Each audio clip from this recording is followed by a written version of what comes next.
तो Marvel mainly अभी 6 story lines को फॉलो कर रही है। डेविल्स रेन जो कि स्ट्रीट लेवल पे दिखेगा, सुपरनैचुरल जिसे मिडनाइट सन्स दिखाएंगे, म्यूटेंट्स का आगमन तो होना चालू हो ही गया, कॉस्मिक लेवल को हमारे थॉर 5 और फैंटास्टिक 4 कंटिन्यू करेंगे, और finally the multiversal story line जिनसे ये सब कुछ जुड़े हुए हैं। बट व्हाट इफ अगर मैं ये कहूँ कि इन सब के बीच एक सीक्रेट स्टोरी लाइन भी है, और वो है world war story line. Like इसे ये फेज 4 के पहले ही फिल्म से बिल्डअप करते आ रहे हैं, और जैसे इस मल्टीवर्सल स्टोरी लाइन का final check point secret wars होगा, तो वैसे ही इसका वर्ल्ड वॉर हल्क होने वाला है। चिंता मत करो, मैं प्रकट हो चुका है, सब कुछ बता के ही जाएगा। सो शुरू करता है। तो अवेंजर्स एंड गेम के बाद देखो, ऑब्वियसली पूरे के पूरे एमसीयू का लैंडस्केप बदल चुका है। सुपर बीइंग्स की तादाद लगातार बढ़ रही है, नए थ्रेट्स हमारे हर दूसरे दिन आ रहे हैं, कोई स्पेस टाइम फाट रहा है तो कोई बड़ी सी मुंडी एवं ही शनिवार के शाम को आसमान में आकर प्रकट हो रही है। एक तो इंडियन ओशन के बीचों बीच पड़ा भी हुआ है, और ऐसे में जब हमारे अवेंजर्स भी एक्टिव नहीं है इन सारे थ्रेट्स को हैंडल करने के लिए, तो हर देश ने अब ये ठान लिया है कि अब वो अपनी रक्षा खुद ही करेंगे। और कैसे करेंगे पूछोगे तो सिंपल, अपने खुद के सुपर हीरोज और सुपर वेपन से डेवलप करके। इनफैक्ट कुछ देश तो भाई चालू भी हो गए।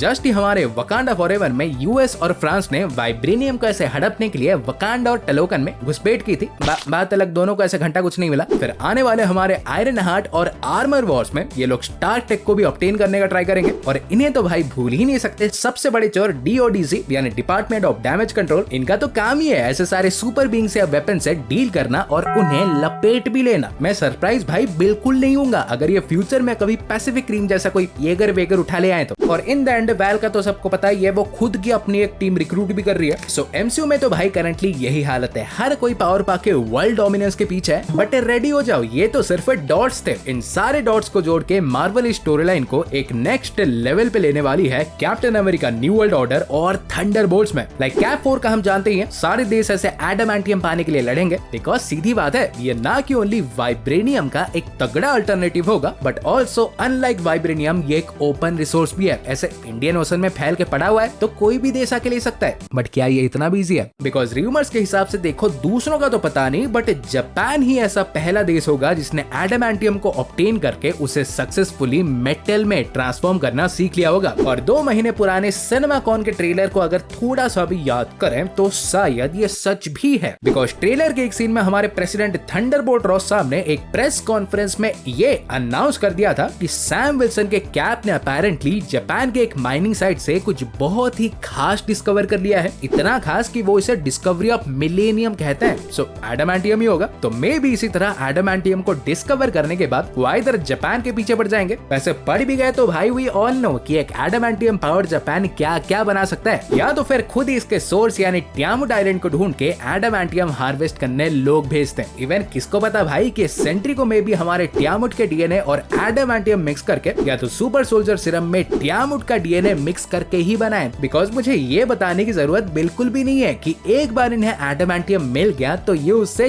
क्या क्या बना सकते हैं। और फुल स्टॉप। यहाँ अगर तुम पूछोगे कि ये सब तो भाई ठीक है, बट यहाँ से ये वर्ल्ड वॉर हल्क को कैसे सेटअप करेंगे, तो भाई लोग सही सवाल है कैसे नहीं बल्कि कौन है, और वो कौन और कोई नहीं बल्कि द लीडर ही होगा। और इस वर्ल्ड वॉर हल्क्स के चिंगारी को वो एडामेंटियम से ही लगाएगा। बताता हूँ कैसे। बिकॉज एक खुफिया बात जो बरसों ने महीनों पहले जो सुनने आई थी कि एडामेंटियम देखो जो होगा वो तो होगा, बट अपेरेंटली एक ऐसा सब्सटेंस भी होगा जिससे किसी भी हल्क का रेडिएशन खींचा जा सकता है, और खास इसीलिए ही द लीडर हमारे इसे फिल्म में चुराने भी वाले हैं। तो दैट्स व्हाई आई थिंक समझे कि द लीडर हमारे कैप्टन अमेरिका 4 में एडामेंटियम चुरा के इसे यूज करके किसी एक हल्क से उसका रेडिएशन ऑब्टेन करेगा। और वो हल्क देखो कोई भी हो सकता है, रेड हल्क, सी हल्क, स्कार या खुद हल्क, डिपेंडिंग के फिल्म में कौन कौन होंगे। और उस रेडिएशन को मे बी सी हल्क का जो ब्लड लीक हुआ था उससे या तो अपने ब्लड से मिला के हल्क्स की एक पूरी आर्मी ही बना देगा। बिकॉज जैसे मैंने बताया था कि सारे के सारे देश अपने खुद के सुपर पावर्ड बीइंग्स पाने के पीछे हैं, तो यहाँ प्रोबेबली सर ये हरी खोपड़ी इसी सिचुएशन का फायदा उठा के उन सारे देश को अपने अपने हल्क्स ही बना के दे दे कि इंडिया ये लो तुम्हारे 6 हल्क्स, रशिया ये लो 5, चाइना तुम्हें भी चाहिए ये लो 4। और ऐसे ही ब्रूस बैनर का सबसे बड़ा नाइटमेयर, दुनिया में और भी हल्क्स के आने का डर सच भी हो जाएगा, और वर्ल्ड वॉर हल्क या बोलो तो वर्ल्ड वॉर हल्क्स का आरंभ भी। ये कॉमिक्स आई थिंक टोटली हमारे डिफरेंट जाएंगे। उसमें तो भाई सिर्फ हल्क नहीं दुनिया और अवेंजर्स की बजाई थी, बट एमसीयू के इस वर्जन में दुनिया के हर देश के हल्क्स के बीच वॉर छिड़ जाएगी। और ऑब्वियसली इन्हें रोकने के लिए हमारे अवेंजर्स को एक साथ तो देखो आना ही पड़ेगा। भाई एंड गेम के बाद का सबसे बड़ा इवेंट होने वाला ही है। बट इतना थोड़ी ये काफी नहीं होंगे। दूसरे हल्क्स को रोकने के लिए आइदर हमारे ब्रूस बैनर अपने हल्क को जगा देंगे